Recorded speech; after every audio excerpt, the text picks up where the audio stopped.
Nós vamos continuar a quarta letra do alfabeto, a gente está no 29. Então, Salmo 119, versículo 29. O salmista continua com a sua oração.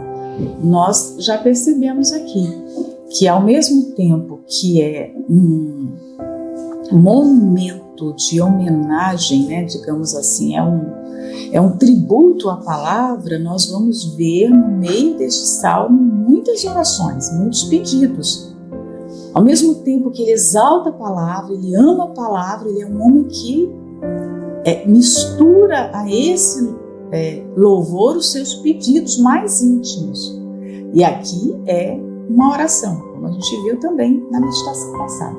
Ele faz um pedido a Deus: desvia de mim o caminho da falsidade e concede-me piedosamente a tua lei.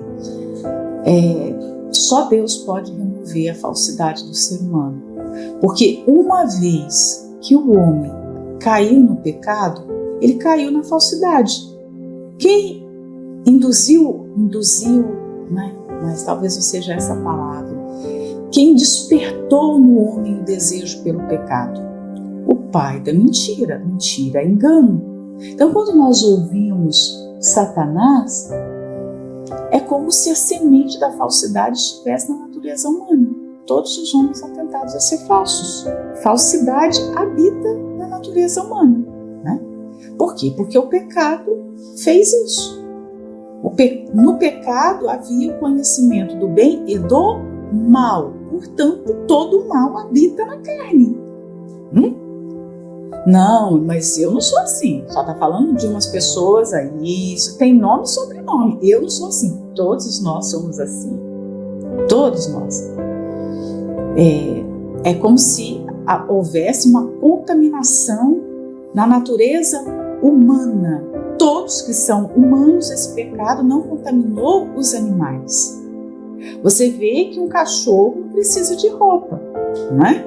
As pessoas colocam roupas, quando eu vejo cachorro vestido, precisa. As pessoas fazem aquelas coisas que são desnecessárias, fúteis.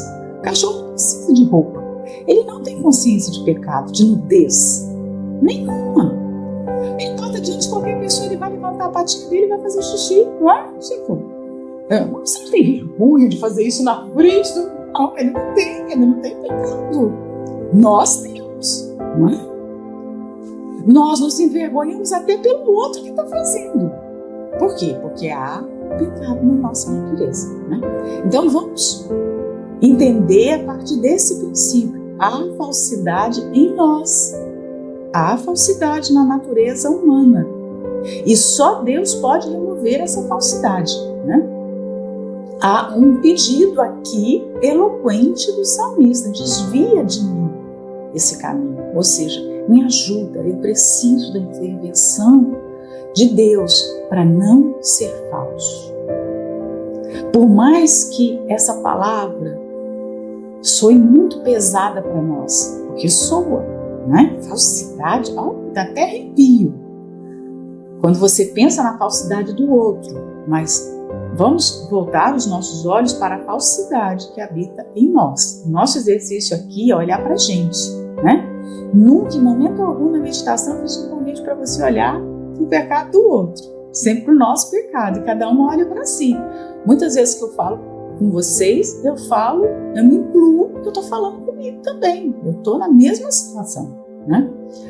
A palavra de Deus corrige a nossa falsidade. Então, se há um desvio em nós, há um Pai amoroso que deu uma palavra que corrige esse desvio.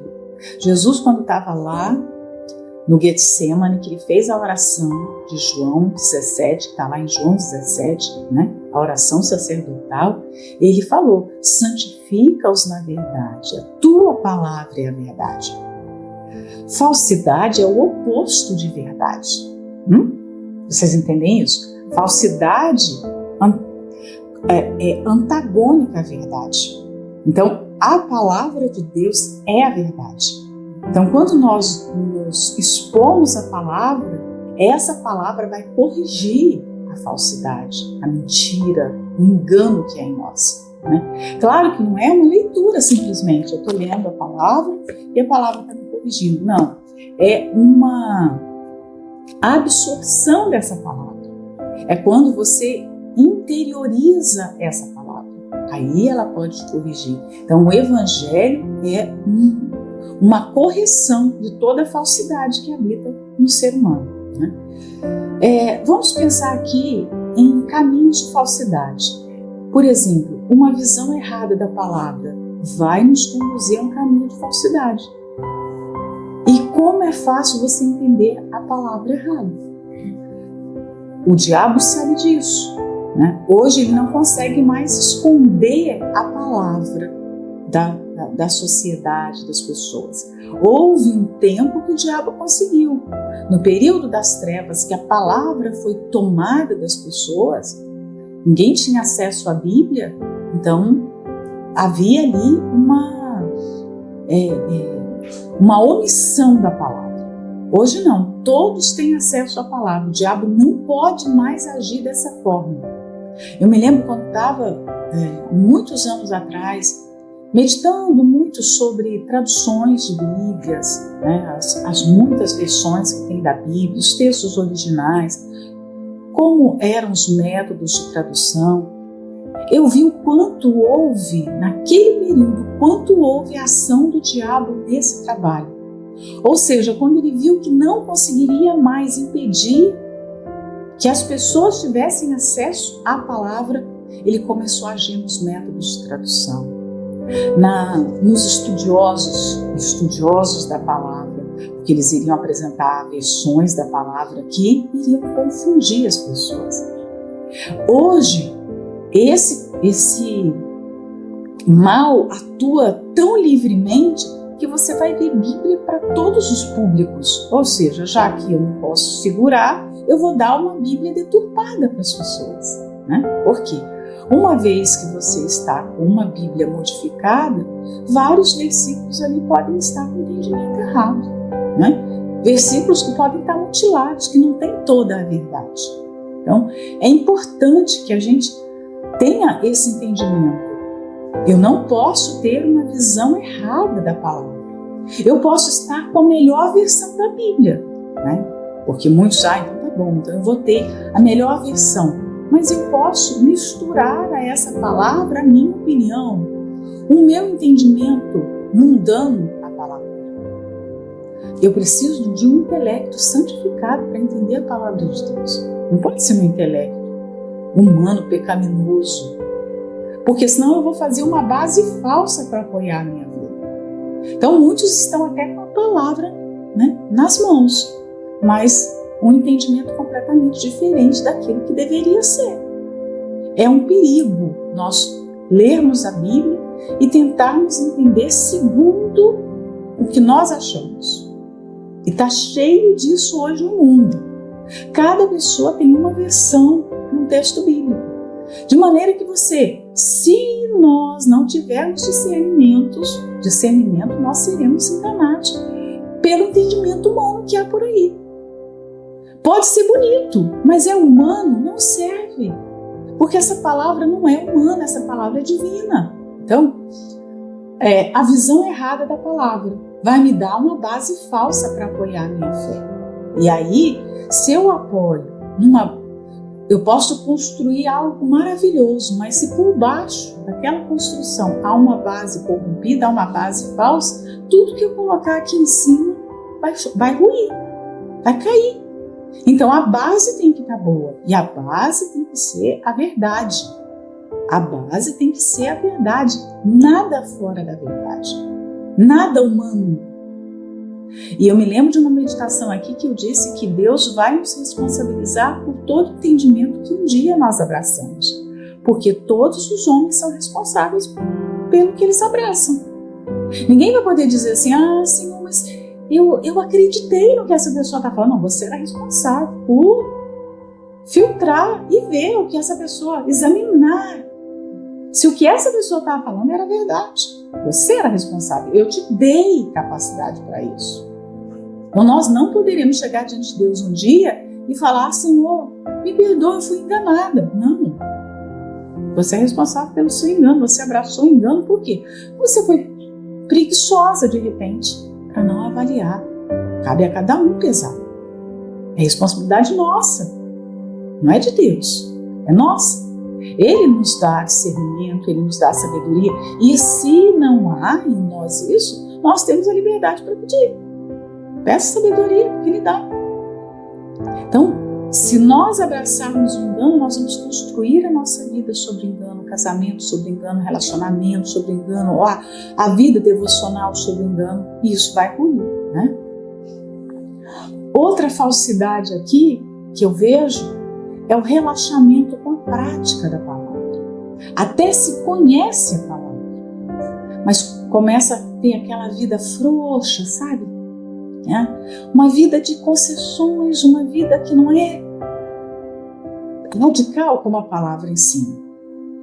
Então, aos poucos a pessoa vai tendo uma vida falsa, porque para todo mundo parece que ela pratica a palavra, parece que ela é fiel, parece que ela é aquilo que ela prega, por exemplo, que ela fala a respeito da palavra, quando ela não é. Esse pedido aqui do salmista, para mim, tem muito a ver com o 9º mandamento. Tem tudo a ver. O 9º mandamento fala sobre a verdade. Não dirás, não falarás falso testemunho acerca do seu próximo. Né? Então, esse mandamento diz respeito ao quê? Seja verdadeiro, diga a verdade. Porque todos os mandamentos que nós temos um não, nós temos que fazer a antítese dele, né? Lembra? Quando nós começamos a meditação aqui, eu ensinei esse exercício, né? Porque do mesmo jeito que fala, faça, e você faz a antítese. Qual a antítese disso aqui? Faça isso. Você vai, não faça aquilo, não é?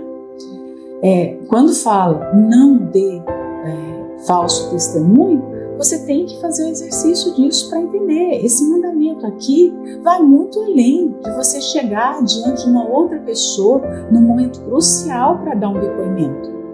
Muitos acham que não pecam com respeito a este mandamento porque atrelam ele só de repente a um tribunal, a estar diante da sala, né, na sala de um pastor, de um bispo, do chefe, né, do trabalho, e ter que falar alguma coisa. Não, esse mandamento está no nosso dia a dia o tempo todo. Por quê? Primeiro, nós somos testemunhas de Deus. A primeira pessoa que nós somos testemunhas é a respeito de Deus, de quem Deus é, de quem é, do que Ele faz. Se eu dou um falso testemunho a respeito de Deus, a coisa já começa a ficar tudo errado. Eu posso não estar sendo levado diante de tribunal nenhum. Mas se eu não levo as pessoas a conhecerem a Deus, porque como testemunha dele, eu devo testemunhar a verdade a respeito de quem ele é. Se eu mostro para esse mundo um falso testemunho a respeito de Deus, imagina, o que vai acontecer comigo? Porque quando alguém mente no tribunal, essa pessoa é culpada, é criminalizada. Alguns tribunais, como o tribunal americano, por exemplo, se coloca até a mão na Bíblia. Eu juro dizer a verdade, nada além da verdade. E se ela for pega na mentira, isso é um crime. Você acha que algum tribunal terreno aqui é mais rigoroso que o tribunal de Deus? Imagina uma pessoa que começa a ter uma vida mentirosa nesse mundo. Porque a mentira não está só com as palavras. Claro que ela está nas palavras, mas ela está no comportamento também. Um comportamento mentiroso, uma vida mentirosa. Gente, sabe o que eu mais estou temendo nesses dias? É o espírito da hipocrisia que está agindo. Você não está assustado? Porque eu estou ficando assustada. O espírito do engano e da hipocrisia está tão avassalador no nosso tempo que você fica assim, não acredito que essa pessoa fez isso, né? Quando você pega alguém que está pregando sobre casamento, Ela prega sobre tem que cuidar da esposa, que tem que amar os deveres. Ela prega, ela está com a Bíblia, ela prega para as pessoas isso. E ela está traindo. Ela está batendo na esposa e depois isso vem a público. Não, ela mata a esposa, mas ela está ensinando aqui como cuida da esposa. Ela matou a esposa. Essa mulher está ensinando sobre fidelidade, de repente vem a público. Essa mulher está traindo o marido. As coisas hoje estão tão gritantes. O espírito do engano é o maior sinal dos finais dos tempos. Nós falamos sobre o amor que se esfria, nós falamos sobre terremotos, nós falamos sobre o desrespeito, não é? Mas o maior sinal está diante dos nossos olhos, que é o espírito da falsidade, do engano, da hipocrisia. Eu vejo muito mais falsidade no nosso tempo hoje do que no tempo de Jesus com aqueles religiosos. Se o Senhor Jesus estivesse aqui, em carne e osso, andando nos nossos dias, o que Ele faria? Se Ele fez o que fez no templo, derrubou a mesa dos cambistas, ficou irado, chicoteou todo mundo, o que Ele faria hoje? Só que a gente tem que pensar, Ele vai fazer, é questão de tempo. Porque Ele vai voltar. E as pessoas que estão agindo com falsidade não vão ficar bem, né? Então, me dá temor e tremor, porque há um mal buscando contaminar com a falsidade, com o engano, aqueles que são de Deus. A Bíblia fala, João fala lá, né, que Deus é luz e nele não há treva alguma, ou treva nenhuma, né? Ou seja, Deus é verdade, todo o tempo é verdade. Se houver em nós uma pontinha de mentira, qualquer que seja, nós não estamos em Deus. Não estamos nele. Porque é o caráter dele, é quem ele é. A verdade é uma pessoa. Lembra que Jesus disse? Eu sou a verdade. Então, não há como você servir a Deus carregando uma só mentira. Uma só sombra para um ponto de falsidade, de dissimulação. Nada, absolutamente nada. Então, o 9º mandamento, a quebra desse mandamento é viver qualquer tipo de engano. E nós temos um membro no nosso corpo que a Bíblia fala que ele é um mundo de iniquidade. A língua é um mundo de iniquidade. Já pensou que nós carregamos no nosso corpo um mundo de pecado? E dominar essa língua, fala lá, que é varão perfeito quem consegue dominar a língua. Se a gente terminar um dia, se a gente conseguir deitar, terminou um dia, meu Deus, obrigado a conseguir controlar esse mundo de iniquidade. Nós poderemos nos dar como felizes naquele dia, né? Mas nós temos uma vida inteira para controlar a nossa vida. Por exemplo, aquilo que nós falamos das pessoas, longe delas, pode ser falado na presença delas? Se não pode, é um pecado. É um pecado. E a internet hoje veio dar voz para a língua, né? Porque antes era só falando. Imagina, o povo do tempo lá que os 10 mandamentos foi dado, quando Deus deu as tábuas da lei, o povo não tinha WhatsApp para mandar mensagem, eles não pecavam com WhatsApp, eles não pecavam digitando comentários nas redes sociais, não é? Digitando comentários em vídeos, nada disso. A forma de pecar com a língua era só falando, hoje não. Há muitas formas de você usar a sua língua, porque digitar é falar. Há hoje também um entendimento que há uma dissociação entre o mundo virtual e o mundo real. Tipo, ele adulterou, mas foi só na internet, assim, tipo assim, ele cantou uma mulher, mas foi só um comentário na internet. Mas qual a diferença de falar lá, até mandar uma piscadinha para uma mulher lá na internet? Qual é mesmo, aquele bonequinho que pisca, não é a mesma carinha que vai piscar aqui? Não tem diferença, não é? Antes eu achava todos os bonequinhos lindos. Aí eu fui começar a ver o entendimento dos bonequinhos, né? Dos emojis que eu tô falando, né? Poxa, mas aquela carinha que pisca é a minha carinha. É a minha carinha. Eu estou piscando para você. Você entende assim? Hã? Se eu mando um monte de coraçãozinho para um homem, eu estou mandando. O que isso significa? Mas as pessoas tentam tirar isso da vida real. Não é a mesma coisa, não é. Você mandar um nude não é sexo. Não, só mandou uma foto pelada, mas está pelado diante de uma outra pessoa. Imagina, a pessoa está pelada aqui diante de uma, né? Tá bem na cara. Gente, não tem diferença mandar a foto pelada. Está pelado. Não tem diferença. É a mesma coisa. Né? Mas o mundo moderno hoje separou. Não é a mesma coisa. Não. Isso que você está falando aqui agora, você está falando, mas não é a mesma coisa que falar na cara da pessoa. Claro que é. Se você está mandando uma mensagem, está falando aquilo, você está falando na cara da pessoa. Né?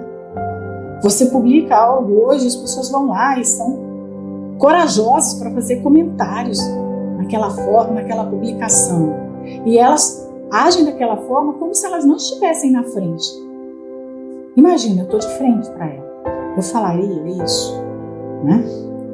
E aí também esse mandamento da falsidade, esse entendimento do que é falso, a gente pode levar também para a bajulação. Se é falso aquele que na frente fala uma coisa e nas costas fala outra, a bajulação é na frente você elogiar muito e nas costas você fala mal. Os homens, eu acho legal o comportamento masculino nesse sentido, porque os homens têm a tendência de ser assim. Quando eles estão na frente, eles ficam zoando um com o outro. Ih, mas você tá barrigudo, né? Olha só. Aí eles passam a mão, isso aqui é investimento, não sei o quê. Ih, seu cabelo tá caindo. Ih, fica. Mas quando eles se afastam, um comenta, pô, esse cara é tão legal, né? Poxa, eu gosto tanto dele. Eles elogiam. Não? Acho isso legal. As mulheres fazem o quê? O que elas fazem? Exatamente o contrário. Essa roupa ficou tão bem. Olha, seu cabelo está tão bonito. Ah, essa franja ficou. Olha, você acertou agora. Né? Esse bolo, olha que bolo. Quando vira as costas, eu acho que o cabelo não ficou muito bem, não. Pensando melhor, eu acho que aquele cabelo, olha só. Nono mandamento. Nono mandamento. Né? Como cristãos, nós temos que zelar pela reputação do nosso próximo. Já pensou que nós somos guardiões uns dos outros? Né? Caim e Abel, como irmãos, deveriam ter um relacionamento de proteção um do outro. Era para guardar. Quando Deus chega e fala com Caim, onde está Abel? O que você entende por isso? Você é responsável por saber onde está seu irmão. Você tem uma responsabilidade em zelar pelo nome do seu irmão, pela reputação do seu irmão. Não é de falar mal, não é de matar o seu irmão pai. Mas hoje há muito mais o perfil de Caim, né, do que qualquer outra coisa. E Caim, quando foi chamado, ele, mas só por acaso guardião do irmão? É guardião do irmão, sim. Você é responsável por ajudar o seu irmão. Mas se faz muito mais mal ao irmão do que bem.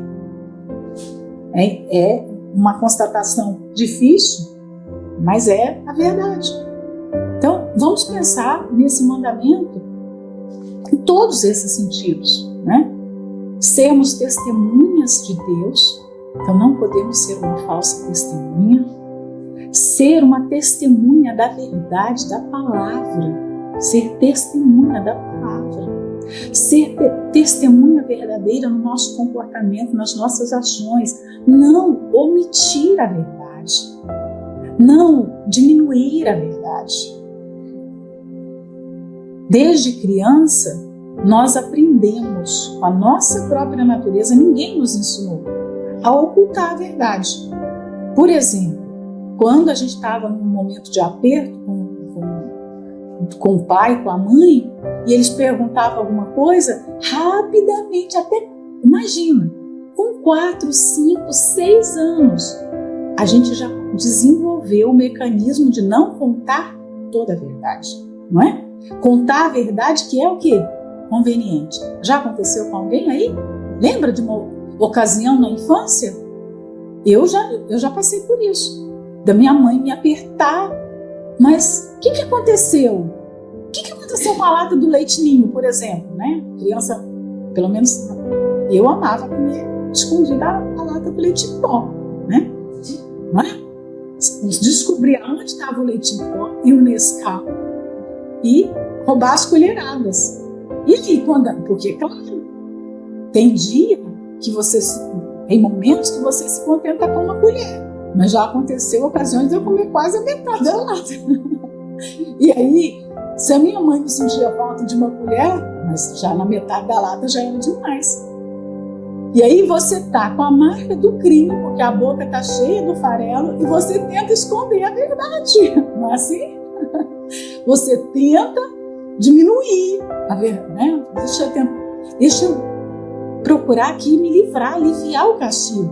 E assim acontece até os dias de hoje. Nós somos como aquela criancinha que comeu a lata do Nescau todinha, do leite em pó, tá com as marcas do crime nas mãos, na boca, e a gente tenta aliviar do nosso lado.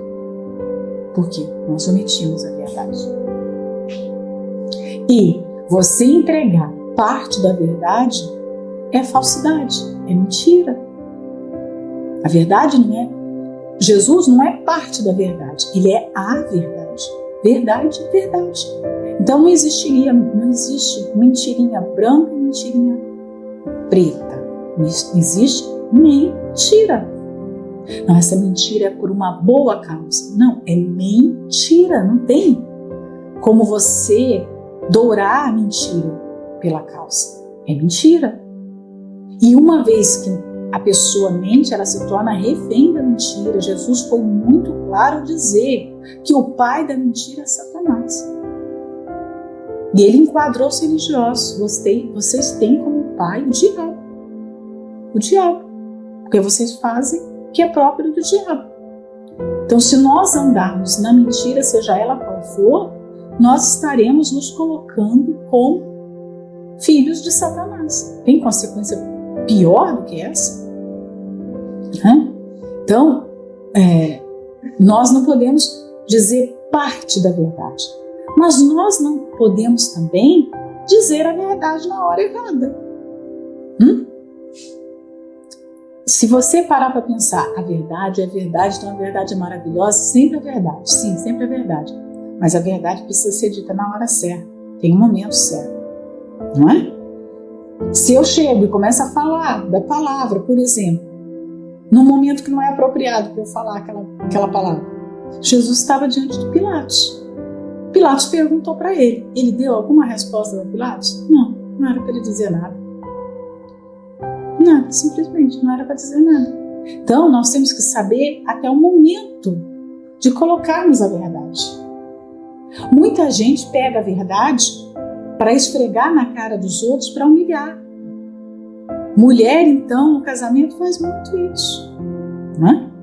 Ela tem uma verdade e ela usa aquela verdade como um trunfo. Então, nós precisamos ver a intenção que nós usamos a verdade. Como eu uso a verdade? Porque se eu uso com má intenção, eu também estou pecando. Há também uma inclinação de sermos falsas até usando a verdade. Imagina isso. Eu posso chegar diante do bispo para falar de alguém, parece que eu estou zelando da obra, que eu estou usando uma verdade. Mas qual é a minha intenção? Diminuir aquela pessoa para mostrar o quanto eu sou justa, o quanto eu sou boa, olha o quanto eu sou fiel. Gente, Deus conhece quem nós somos. Deus conhece. Tem muitas pessoas que estão, muitas aspas, por favor, aparentemente zelando da obra. Elas querem dar essa intenção que elas estão zelando da obra, quando elas estão cheias de má intenção no seu coração. Elas querem prejudicar o outro. Só o que elas querem. Elas querem se dar bem. Porque se eu prejudico, se eu diminuo aquela pessoa, se eu exponho um defeito dela, ela vai ficar mal, mas eu vou ficar bem. Olha só. Como nós já vimos isso dentro da obra. Não, pastor, eu vou falar isso porque o senhor sabe, eu zelo pela obra. Tá. Quem não conhece que cumpra, né? Como diz por aí o ditado. Então, a saída para o engano, gente, qual é? Qual é a saída para a falsidade que habita em nós? Vamos sair daqui hoje para sermos verdadeiras. Qual que é o caminho para nós nos livrarmos da falsidade? O que você acha? Qual o caminho? A sinceridade. Sempre, sempre sinceridade. Porque somos nós mesmos que colocamos a cera nas nossas rachaduras. Somos aquele vaso quebrado, né? Que é aquela analogia do oleiro, né? Existe, além do vaso, um entendimento também que era usado a cera nas imagens, nas estátuas de ídolos, aquelas estátuas que as pessoas levavam para colocar nos seus altares e fazer as suas preces e pedir favores para aquelas divindades. Então, quando havia rachadura, era colocado lá bastante cera e depois camuflava todas essas imperfeições. Só que quando colocava aquela estátua no oratório, eles acendiam velas. E o que ia acontecer com a cera? Ela ia derreter e ia ficar exposta às imperfeições, às rachaduras. Né? Então, existe essa analogia para vaso e para estátuas. Né? Não são as pessoas que colocam cera nas nossas rachaduras, somos nós mesmos. Nós mesmos. É como se a gente andasse com um potinho de cera, passando cera, tá vendo? Eu sou cheia de imperfeições, eu preciso de cera aqui, cera acolá. Então, quando nós temos imperfeições, nós temos que correr para Deus. Ele é o único que conserta vaso rachado. Ele é o único. Satanás não conserta, nós não consertamos. Eu não posso te consertar. Eu posso ver as suas rachaduras, mas eu não posso te consertar. Quem conserta é Deus. E Ele não conserta colocando cera, Ele conserta fazendo um novo vaso. Imagina isso, né? Que privilégio poder ser um novo vaso. Que privilégio. Então, a sinceridade. Porque se a mentira, a falsidade penetrar na nossa vida, no nosso dia a dia, gente, nós vamos caminhar para ser essa loucura que nós estamos vendo e ouvindo dos nossos tempos. Para se chegar num grau de dissimulação, de maldade, de pecado, de assassinato, de roubo, como nós estamos presenciando, um dia começou com algo pequeno. Você já parou para pensar? Que começou com uma coisa pequenininha. Começou com algo pequeno. A maioria das pessoas que estão caídas, desviadas hoje, de repente num presídio, ou, sabe, fazendo a maior atrocidade com relação às Escrituras, elas não foram erradas desde o início. Elas começaram com deslize. Eu não vejo o salmista como alguém aqui que estava mentindo deliberadamente. Mas se ele pede para se desviar da falsidade, ele está vendo uma inclinação para a falsidade. Eu não percebo alguém que está mentindo deliberadamente, mas ele sabe que ele pode mentir. Que há nele, ele é sincero em ver, há em mim uma tendência para a falsidade. Muitas vezes nós nem conseguimos enxergar isso em nós. Nós estamos passos atrás. Porque nós achamos que falso é o outro. Eu não, eu sou muito sincera. Eu só falo a verdade. É mesmo. Você fala a verdade com respeito aos outros. Falar a verdade com respeito aos outros é muito fácil. Fala a verdade com respeito a você. Verdade dos outros? Não, todo mundo tem coragem de falar. Todo mundo tem. Mostra quem você é. O que se passa aí dentro de si. O que você pensa. Tem coragem de falar o que você pensa? Tem coragem de falar o que você sente? O que você já fez? Essa é a atitude corajosa. Isso é coragem, né? A verdade sobre os outros é muito fácil. O quê? Né?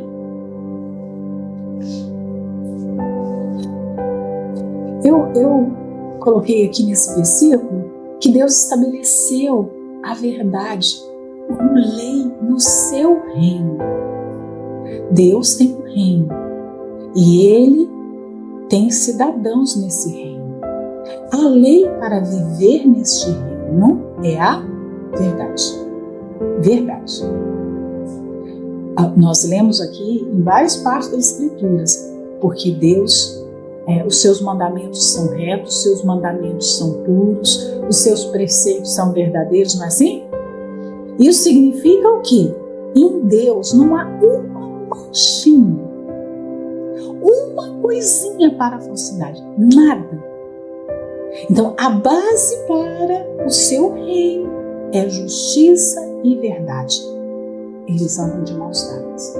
Então, se nós queremos fazer parte desse reino, não pensa que tendo algum tipo de comportamento, de conduta, de pensamento, de palavra, que leve a mentira ou a falsidade, nós poderemos estar ali e ficar tranquilo. Não, Ele vai nos tirar do seu reino, né? Ele vai nos colocar para fora do seu reino.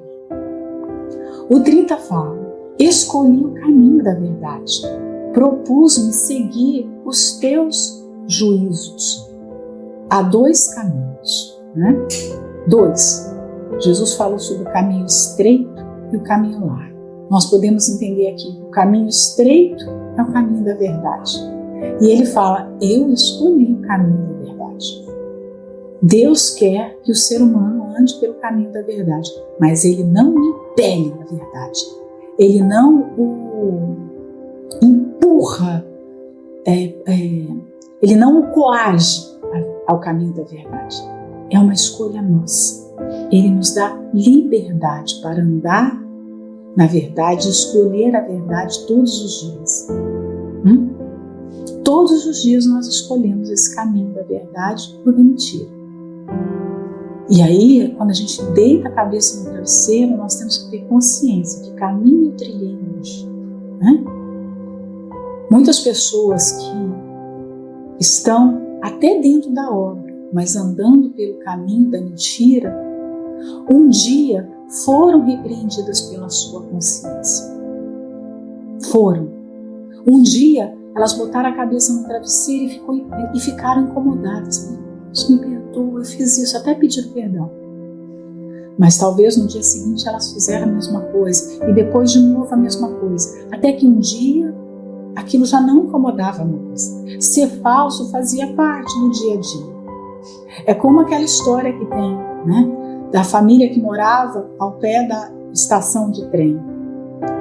Quando eles se mudaram para lá, porque normalmente toda estação tem moradores, ou um morador que é o responsável ali para cuidar. E morar naquele lugar é muito difícil. É como morar perto do aeroporto, não é? Quando você, no primeiro dia, por exemplo, se nós somos hóspedes de alguém que mora perto do aeroporto, no primeiro dia você não consegue dormir. Aquele barulho do avião chegando, o avião saindo, você não consegue. Pronto, acabou, você não dorme. No segundo dia, o barulho, você consegue falar. Antes eu não conseguia nem falar. Quando o avião está descendo, eu não sei. Tem que esperar isso passar. No segundo dia, você já está falando junto com o barulho do avião. O barulho do trem. Né? Na segunda semana, terceira semana, você já nem acorda com o barulho mais. Né? Você acorda, você dorme de novo. Tudo bem. Ou seja, aquele barulho está ali. mas ele já não te causa mais nada, porque você se acostumou com o barulho. É assim que se perde a sensibilidade da consciência, né? Então, todos os dias, quando nós deitarmos a nossa cabeça na almofada, no travesseiro, nós precisamos fazer esse exame. Em que eu errei? Se eu não consigo enxergar em que eu errei, se eu não consigo me arrepender, se eu não me incomodo, se eu não escuto mais a minha consciência, tem alguma coisa que está errada. A falsidade determina, nós somos livres, mas a falsidade determina o nosso caráter. Quando uma pessoa começa a andar na mentira, seja ela palavra ou de comportamento, ela está mostrando qual é o tipo de caráter dela, quem ela é. Claro, óbvio. Se eu aceito a mentira, ou se eu ando na mentira, faz parte do meu caráter, aquele comportamento. E a mentira não faz parte de um bom caráter, não é virtude de um bom caráter. E será que existe alguma circunstância? Eu coloquei essa pergunta aqui nesse versículo. Como eu faço sempre, eu coloco várias observações no versículo, né? Para ficar pensando. Será que existe alguma circunstância na vida que nós somos obrigados a fingir? Será que tem alguma circunstância que justifique? Por exemplo, mas se eu falar isso, se eu demonstrar esse meu pensamento, esse meu sentimento, vai acontecer isso, vai acontecer aquilo, então eu posso esconder, eu posso fingir. Será que existe alguma circunstância? O que vocês acham? Existe? Algum momento que eu posso assim, não, o senhor sabe, o senhor me perdoa, o senhor sabe, o senhor entende, né? Porque aqui nessa circunstância não tem outra alternativa. Eu tenho que omitir a verdade. Não existe circunstância nenhuma. Verdade cabe em qualquer lugar. E a verdade tem que ser dita mesmo que você perca, mesmo que você pague, mesmo que haja uma consequência para a verdade. É melhor a consequência da verdade, porque a mentira também tem consequência. Também tem. E Deus, nós não podemos esquecer que se há arrependimento, Deus vai livrar do pecado, não da consequência. Ele nunca livra da consequência. Ninguém. Está lá a história de Davi para a gente ver. Deus não tem nada a ver com a consequência. Nada. A consequência nós lidamos sozinhos. E é difícil, né? Então é muito melhor lidar com a consequência da verdade do que com a consequência da mentira. Concorda comigo? Muito melhor, né? Eu coloquei, nesse versículo, eu acho que quase 20 observações. Eu estou selecionando aqui algumas coisas para falar, né? Quando nós pecamos em Adão, é como se nas tábuas do nosso coração a mentira fosse escrito a tendência para a falsidade. Então, é preciso haver uma troca de coração, de natureza. E nós precisamos nos mover na natureza espiritual todos os dias, porque se as duas naturezas vão coexistir em mim, eu preciso escolher, como o salmista disse, o caminho da verdade.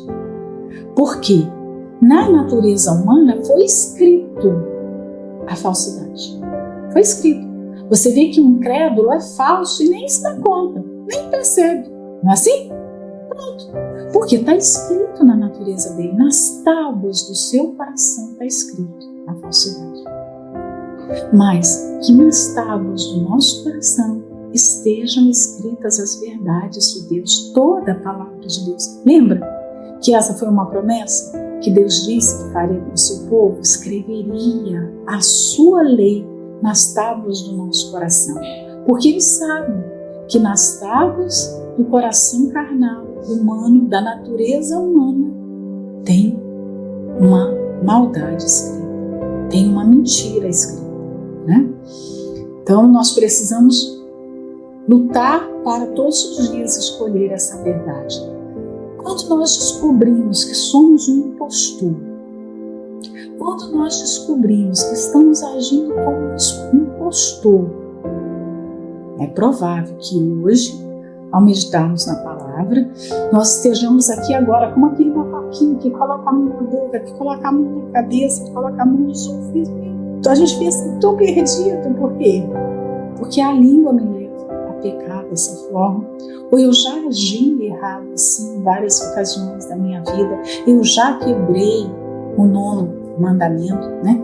Quando eu descubro que há um impostor morando em mim, que esse impostor tem prevalecido, ele tem determinado o meu comportamento. Por quê? Porque o que eu falo ali com meu marido, o que eu falo com a minha amiga, não é algo que pode ser levado para ninguém, porque aquilo é terrível. O que eu falo das pessoas, o que eu comento da igreja, da obra, da direção da igreja, o que eu comento, sabe, os meus comentários não tem como ser trazido para público, porque senão, né? Então, para sermos curadas dessa falsidade, dessa mentira, nós precisamos nos expor à luz. Só a luz vai curar. Só a luz de Jesus, só a presença dele vai arrancar esse impostor de dentro de nós. Vai desmascarar esse impostor. O impostor precisa ser desmascarado. Se você esconder o impostor dentro de si, esse impostor vai começar a fazer escolhas por você. Sim, ele vai fazer escolhas. E ele vai te levar para um mau caminho, né? Eu coloquei aqui uma outra observação, a última que eu vou falar desse versículo. Lembra quando nós éramos crianças e estávamos sendo ensinados a escrever e a gente tinha aquela tendência de copiar a letra da nossa professora? A gente queria fazer o C como ela, o E como ela, não é assim? Acho que todo mundo passou por essa fase. Aí, quando você estava no 3º ano, você imitava a letra daquela professora que você achava o máximo. No 4º ano, aparecia uma outra letra e você queria imitar uma outra letra. Eu já imitei várias letras. Ao longo da minha vida, eu já comecei a admirar tantas letras. E eu fui, esse E aqui é tão bonito, eu vou fazer agora esse. Não é? E quando a gente estava querendo definir uma assinatura para o nosso nome, por exemplo, eu já tive N modelos para o N. Quantos? N assim, N's e N's. Olha só, a falta de personalidade. Né? Mas toda imitação é só uma imitação. Você se esforça muito, mas quando você coloca o original e a imitação, como é que é? As pessoas pedem, que imitação barata, olha só. Né? Nós somos convidados a imitar Jesus.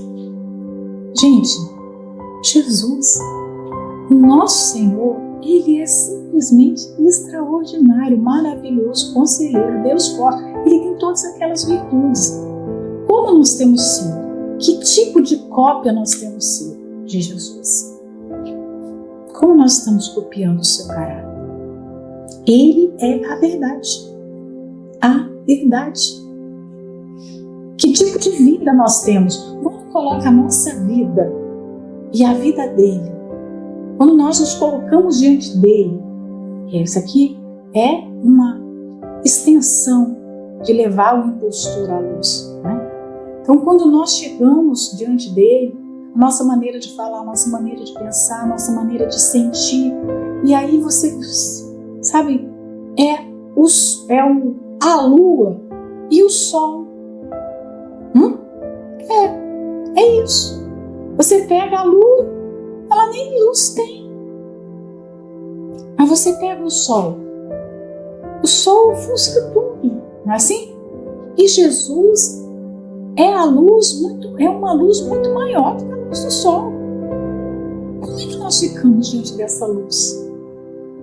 Mas nós precisamos tirar o impostor diante de nós, para vermos que nós estamos sendo uma falsificação. Nós estamos sendo uma mera cópia, barata, bem longe. É como pegar a letra de um escritor aquela pessoa que escreve com aquela caneta de pena, aquela letra perfeita, maravilhosa. Sabe aquelas pessoas que são treinadas para escrever em convites de casamento? Lembra daquelas letras? É a mesma coisa pegar aquela letra e pegar a letra da criancinha lá da alfabetização. Aí você pega a criancinha e fala assim, faz essa letra. Como que ela vai conseguir fazer? Somos nós diante do nosso Senhor. Então eu preciso me expor a Ele, para que Ele me capacite a escolher a verdade, a andar nos caminhos da verdade, a abraçar a verdade. Né?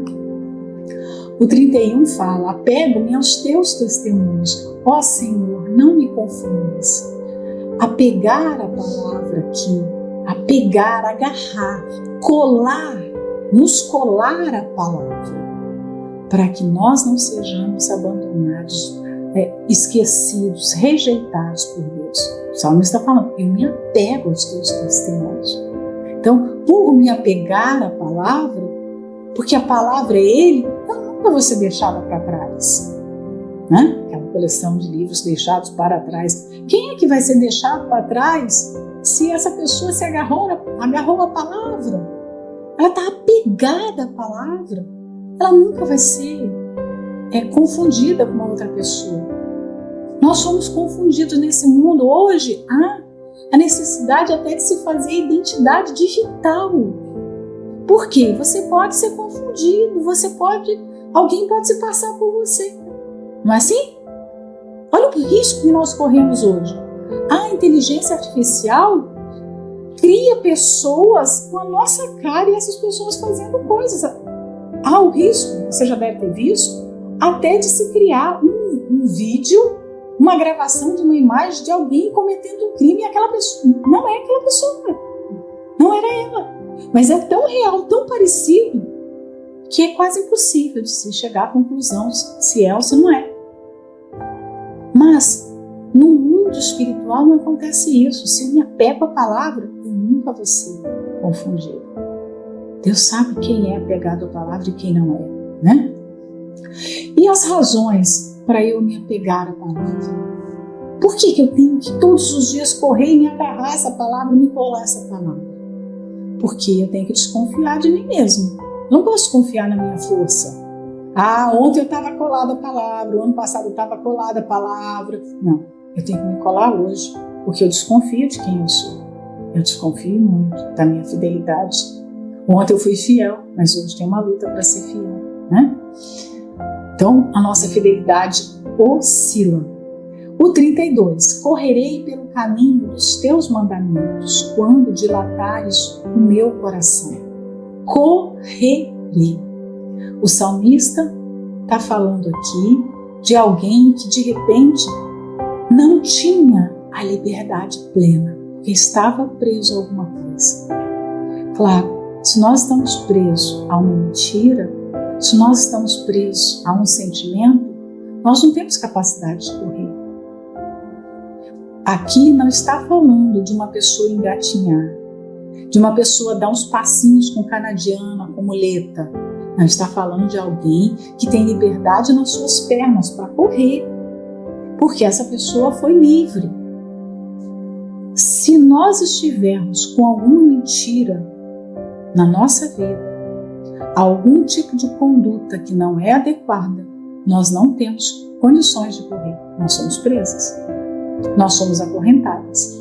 E nós vamos ficar frustradas em ver os outros correndo, em ver aqueles que vivem na verdade correndo, quando nós não podemos correr, porque nós estamos presos.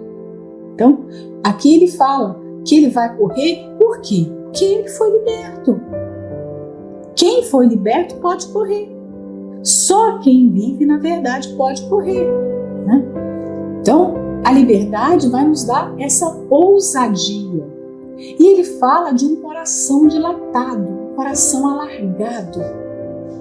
A nossa comunhão com Deus todos os dias vai alargando o nosso coração. Quando nós chegamos ao Senhor Jesus, quando nós nos convertemos, o nosso coração era estreito, encurtado. Você já reparou? Um período da vida, você já deve ter vivido isso, que você estava com um músculo, com um nervo encurtado, né? e a perna fica ali travada, você não consegue fazer os movimentos.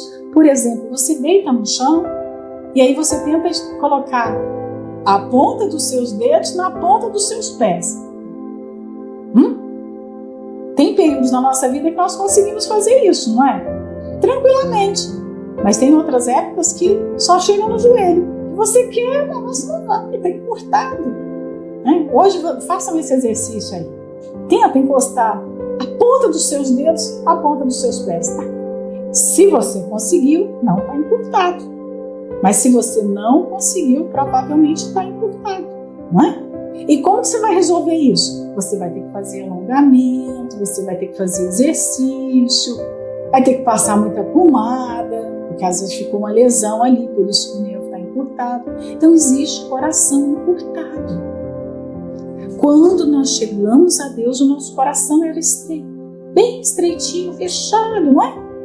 Nós vemos muitas pessoas que até hoje têm o coração fechado. Elas recebem uma palavra, mas a palavra não entra, não penetra, o coração está fechado. À medida que nós vamos tendo comunhão com Ele, o coração vai se expandindo. Olha só, que verdade, que princípio maravilhoso. Um coração que vai se estendendo. Deus vai dilatando o nosso coração. Ele vai colocando amor, Ele vai colocando temor, Ele vai colocando paciência, Ele vai colocando as virtudes dEle. Quanto mais Ele entra no nosso coração, mais dilatado Ele fica. Por isso que existe aquela expressão, fulano tem um coração tão grande, coração dilatado. É Deus que dilata o nosso coração. Nós precisamos fazer esse exame no nosso coração. Nosso coração está dilatado ou ele está fechado, encurtado, bem apertado? Porque um coração assim, fechado, além dele não penetrar a palavra, ele não vai conseguir retribuir os favores de Deus. Ele não vai conseguir, ele está fechado. Ele não vai conseguir nem ver a vida como um favor de Deus. Então, nosso coração todo dia tem que crescer. Por isso, não dá para entender pessoas que ao longo dos anos, na caminhada da fé, elas pioram. No começo, elas tinham um coração tão bom, tão grande, tão, generoso. Mas vai passando, elas vão ficando mazinhas. E o coração vai se fechando. Tem que ser o contrário. Quanto mais nós caminhamos com Jesus, mais o coração vai se dilatando, se dilatando, se dilatando. Né? Olha que bonito isso. Deus abençoe a todos.